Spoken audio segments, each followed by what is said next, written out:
Home minister ಹೇಳಿದ್ದಾರೆ 27,000 ಜನ ಆತ್ಮಹತ್ಯೆ ಮಾಡ್ಕೊಂಡು ಸತ್ತರು ಅಂತೇಳಿ. ಯಾಕೆ ಸತ್ತರು?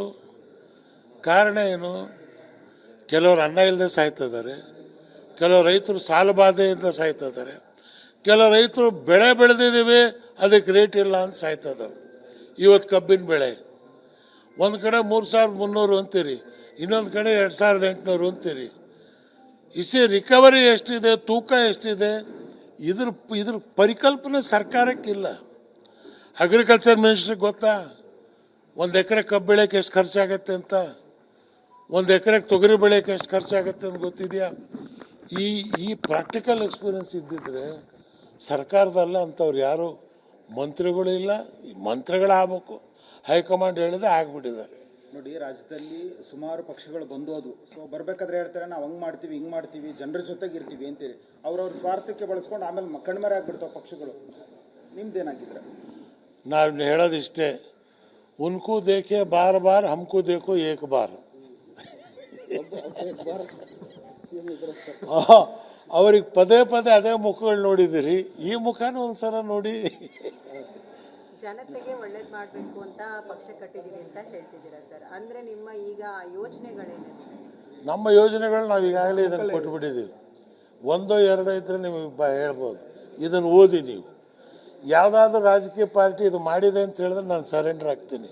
ನೋಡಿ ಸರ್, ರಾಜ್ಯದಲ್ಲಿ ಒಂದು ಸರ್ಕಾರ ಬಂತು, ಗ್ಯಾರಂಟಿಲೇ ಒಂದು ಅರ್ಧ ದಿನಗಳು ಕಳೆದೋಯ್ತು, ಈಗ ಅಧಿಕಾರದಲ್ಲಿ ಕಳೆದೋಗ್ತಿದೆ, ಜನರ ಸೇವೆ ಎಲ್ಲೋ ಮರ್ತಿದೆ ಅಂತೇಳಿ ಒಂದಷ್ಟು ಜನರು ಮಾತಾಡ್ತಿದ್ದಾರೆ. ಗ್ಯಾರಂಟಿ ಅದು ಪೂರ ಸಿಗ್ತಾ ಇಲ್ಲ ಎಲ್ರಿಗೂ.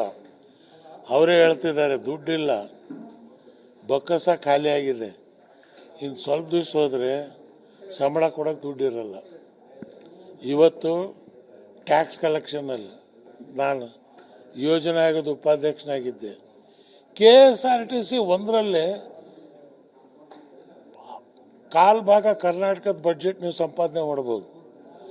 ಇವತ್ತು 20,000 ಬಸ್ ಇಟ್ಕೊಂಡು ಮತ್ತು MD KSRTC ಬರ್ತಾನೆ, ಇನ್ನೂ 1,000 ಕೋಟಿ ರೂಪಾಯಿ ಬೇಕು.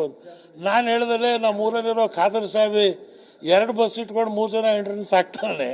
ನೀನು 20,000 ದುಡ್ಡಿಗೆ ಇಟ್ಕೊಂಡು ಬಸ್ ಇಟ್ಕೊಂಡು ಮತ್ತೆ ದುಡ್ಡಿಗೆ ಬಂದಿಯಲ್ಲ ನೀನು ಅಂತ ಹೇಳಿದ್ರೆ ಆ ಖಾದರ್ ಸಾಹೇಬಿಗಿಂತಲೂ ಕೊನೆ ಆಗ್ಬಿಟ್ಟ ಇವನು. ನೋಡಿ ಸರ್, ಕಾಂಗ್ರೆಸ್ನಲ್ಲಿ ಕೆಲವರು ಹೇಳ್ತಾರೆ 50-50 ಸೂತ್ರ ಇದೆ ಅಂತೇಳಿ. ನಿಮ್ಮ ಸ್ನೇಹಿತರು ಹೇಳ್ತಾರೆ ಹೈಕಮಾಂಡ್ ಹೇಳ್ದಂಗೆ ಕೇಳ್ತೀವಿ ಅಂತೇಳಿ. ನಿಮ್ಮ ಸ್ನೇಹಿತರು ಮಗ ಹೇಳ್ತಾರೆ ಇಲ್ಲ ನಮ್ಮ ಅಪ್ಪನೇ 5 ವರ್ಷ CM. ಅದಕ್ಕೆ ಕರ್ನಾಟಕ ರಾಜ್ಯದ ಮುಖ್ಯಮಂತ್ರಿ ಕುರ್ಚಿನ ಪಾಂಚಾಲಿ ಮಾಡಕ್ಕೆ ಹೋಗ್ಬೇಡ್ರಿ, ಪಾಂಚಾಲಿ ಮಾಡಕ್ಕೆ ಹೋಗ್ಬೇಡಿ. ಇವತ್ತು ಪಾಂಚಾಲಿ ಪರಿಸ್ಥಿತಿ ಆಗಿದೆ. ಫುಲ್ ಒಂದು ಗಂಡ, ಇಲ್ಲ ಧರ್ಮರಾಯ ಇರಲಿ, ಇಲ್ಲ ಭೀಮ ಇರಲಿ, ಇಲ್ಲ ಅರ್ಜುನ, ಒಂದ್ಸಲ ಗಂಡ ಆದ ಅಂದರೆ ಮುಗಿದೋಯ್ತು. ನೀವು ಪದೇ ಪದೇ 2 ವರ್ಷಕ್ಕೆ ಒಂದು ಕುರ್ಚಿ ಅಂತ ಹೇಳಿದ್ರೆ ಅಡ್ಮಿನಿಸ್ಟ್ರೇಷನ್ ಏನಾಗತ್ತೆ ರೀ? ಅಡ್ಮಿನಿಸ್ಟ್ರೇಷನ್ ಆಗಲ್ಲ. ಕೊನೆಯದಾಗಿ ನಿಮ್ಮ ಸ್ನೇಹಿತರು ಪೂರ್ಣಾವಧಿ CM ಆಗ್ತಾರ ಆಗಲ್ವ? ಅದು ಅವ್ರ ಶಕ್ತಿ ಮೇಲೆ ಬಿಟ್ಟಿದ್ದು. ನಾನೇ ಇರ್ತೀನಿ ಅಂತ ಹೇಳೋ ಶಕ್ತಿ ಅವ್ರಿಗೆ ಬಂತು ಅಂದರೆ ಅವರೇ ಇರ್ತಾರೆ.